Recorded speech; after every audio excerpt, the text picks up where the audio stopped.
and it's the technical version of my story. I'm not going to go back to my childhood. I'm not going to go back to like what really created this, that's sort of the villain creation story, the hatred for the system, the hatred for things that don't work, and the sort of the crazy obsession with building large systems that do what they say they do. I'm not going to touch upon that, but I want to get a bit more technical and tell you how I started down this path. The year was 2002.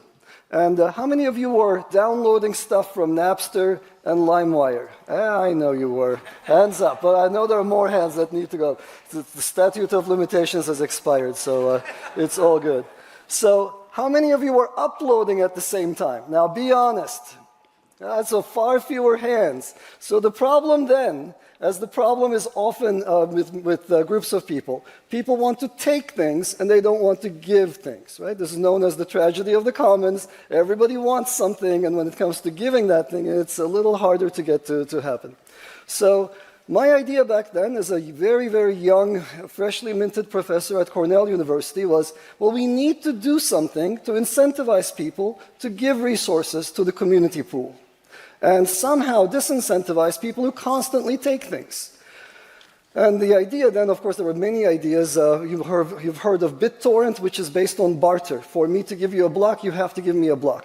And I thought, barter is so archaic. Why don't we invent some kind of a magic internet token so that if you wanted to take something, well, you couldn't just constantly take it. On occasion, you'd have to earn that token back by doing something good for the community. So in 2002, I built this system called Karma. And Karma is the world's first digital currency with proof of work minting. So parse that a little bit, it's 6 years ahead of Bitcoin. Now, let's be very clear, I did not have the brilliant insight that Satoshi added later, which is that insight where he folds the consensus protocol into Karma, into proof of work. But nevertheless, this is what got me started on this path. Somehow, though, my mentors at the time told me, do not touch this topic. It's toxic. The regulators will come after you. Everybody's concerned in the post-9/11 world with all sorts of things like money laundering, etc. You can't make a career out of this. So I left this